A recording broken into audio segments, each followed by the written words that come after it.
আসসালামু আলাইকুম রহমতুল্লাহ বরাকাত। আলহামদুলিল্লাহ ওসসালাতু ওয়াসসালামু আলা রাসূলিল্লাহ বাদ। সুপ্রিয় দর্শক শ্রোতা ভাই বোন, আজ আমরা আপনাদের সঙ্গে এমন একটি আমলের কথা শেয়ার করতে চাই যে আমলটি অত্যন্ত সহজে করা যায়, অথচ এর সওয়াব অফুরন্ত। সুনানে নাসাই এবং আবু দাউদে বর্ণিত হয়েছে যে নবী করিম সাল্লাল্লাহু আলাইহি ওয়াসাল্লাম তার বাসা থেকে একবার ফজরের সালাতের জন্য বের হয়েছেন। তিনি তার সহধর্মিণী উম্মুল মুমিনিন জুয়ারিয়া রাদিয়াল্লাহু তাআলা আনহাকে ওই অবস্থায় জায়নামাজে দেখতে পেয়েছেন। এই অবস্থা তার স্ত্রীকে রেখে তিনি মসজিদে চলে গেলেন ফজরের সালাতের জন্য। ফজরের সালাত আদায়ের পর তার অন্যান্য আমল ইত্যাদি সেরে বেশ দীর্ঘ সময় অতিবাহিত হওয়ার পর অনেকটা সালাতুদ দুহা যে সময়টা, সে সময়ের আগে পরে তিনি বাসায় এলেন। এরপর এসে দেখতে পেলেন যে তার সহধর্মিণী উম্মুল মুমিনিন জুয়ারিয়া রাদিয়াল্লাহু তাআলা আনহা ওই অবস্থায় জায়নামাজে বসা। তখন তিনি অবাক হয়ে জিজ্ঞাসা করলেন, তোমাকে যে অবস্থায় রেখে গেছি তুমি সেই অবস্থায় কি জানামাজে বসে আছো, অর্থাৎ পুরো সময় ধরে জিকির আজকার দোয়া দুরুদে মাশগুল আছো? তখন তিনি বললেন যে হ্যাঁ, আমি এই অবস্থায় বসে আছি সেই তখন থেকেই। নবী করিম সাল্লাল্লাহু আলাইহি ওয়াসাল্লাম তখন তাকে বললেন যে তুমি দীর্ঘ সময় ধরে যত আমল করেছো বসে বসে, আমি যাওয়ার পর বাসা থেকে 4টি বাক্য 3 বার পাঠ করেছি। এর মাধ্যমে আল্লাহ রাব্বুল আলামিন আমার আমল নামায় এই পরিমাণ সওয়াব দিয়েছেন যে তুমি সেই দীর্ঘ সময় ধরে ইবাদত বন্দেগী যা করেছো তার চাইতে আমার ওই একটি দোয়া 3 বার পাঠ করার ওজন মিজানের পাল্লায় অনেক ভারী এবং অনেক ওয়েটফুল।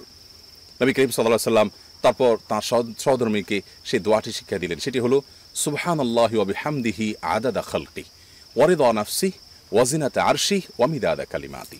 দোয়াটির অর্থ হলো সুবহানাল্লাহি ওয়া বিহামদিহি আদাদা খালকি, পবিত্রতা জ্ঞাপন করছি আল্লাহ তাআলার এবং প্রশংসা জ্ঞাপন করছি আল্লাহর জন্য তার যত সৃষ্টি আছে তার সংখ্যার পরিমাণে। আল্লাহর সৃষ্টির সংখ্যা কত আছে, কি পরিমাণে আছে সেটা আল্লাহ তাআলা ভালো জানেন। আল্লাহ সৃষ্টির যত সংখ্যা আছে তত সংখ্যার পরিমাণ অনুপাতে আল্লাহ তাআলার আমি প্রশংসা এবং পবিত্রতা জ্ঞাপন করছি। ওয়ারিদা নাফসি, এবং আল্লাহ তাআলা তিনি যত পরিমাণে সন্তুষ্ট হবেন তার সন্তোষের পরিমাণে, তিনি তার যত বান্দার উপরে সন্তুষ্ট হবেন তার যত সংখ্যা হবে সেই পরিমাণে আল্লাহ তাআলার পবিত্রতা এবং প্রশংসা জ্ঞাপন করছি।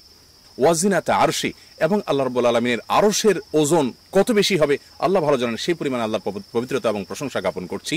ওয়া মিদাদা কালিমাতি, এবং আল্লাহর যত কালিমা আছে, আল্লাহর যত বাক্য আছে সেগুলো লিপিবদ্ধ করার জন্য যত কালির প্রয়োজন হতে পারে সেই সীমাহীন কালির সমপরিমাণ আল্লাহ তাআলার প্রশংসা, আল্লাহ তাআলার পবিত্রতা জ্ঞাপন করছি। আবার বলছি সুবহানাল্লাহি ওয়া বিহামদিহি আদাদা খালকি ওয়া রিদা নাফসি ওয়া জিনাতা আরশি ওয়া মিদাদা কালিমাতি। দোয়াটি 3 বার পড়তে হবে সকালে প্রতিদিন।